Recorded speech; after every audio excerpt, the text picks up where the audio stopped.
Glenn, is there a special focus on the killing of the police officer and how to zero in on everyone who was involved in that? You know, there should be, Lawrence, because as the Supreme Court has said, death is different. And as a former homicide prosecutor myself in Washington, D.C., murder is the mother of all crimes. And I can tell you, when a police officer is killed, sort of like when a young child is killed, we tend to pull out all the stops. We try to do that for all homicide victims. But everybody gets very excited and very determined when somebody who has sworn to protect and serve the community himself or herself is killed. So there will be an exploration, I'm sure, of felony murder liability to see how wide a criminal net investigators and prosecutors might be able to cast to see who is responsible for the murder of the police officer. And the other thing I'll add to just sort of join what both you and Frank said, there's another indication that the U.S. Attorney's Office for the District of Columbia is digging into possible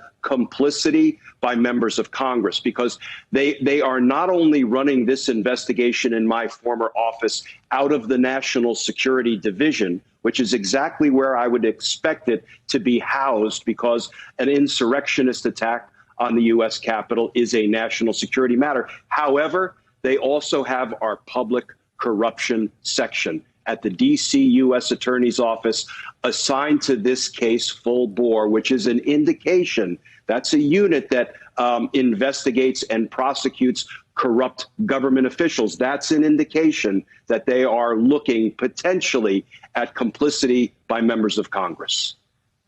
Frank, what about the White House? We have some open evidence about members of Congress being involved with these people and at the planning stages of the rally in the first place. But there are people working in the Trump White House who might also be in a similar position to, say, some of the congressmen who openly through Twitter communicated with those people. Yeah, you've heard the phrase follow the money. This is going to be follow the phone calls, emails, and texts and personal meetings, and they are going to do that. You know, I found something very interesting about the reporting about what was going on with Trump during the insurrection. All reports indicate he was casually watching television.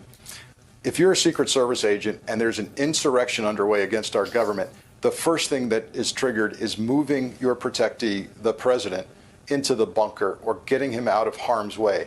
If he's sitting there watching television, there seems to be an assumption that he has nothing to worry about, that the insurrection's not targeted at him. I think that's one of the things we need answers for. Let's hear from the Secret Service detail about why he wasn't moved to the bunker and whether he understood that he was not threatened. Hey, thanks for watching our YouTube channel. You should know that you can follow today's top stories and breaking news and catch up on your favorite MSNBC shows all in one place. Download the NBC News app today.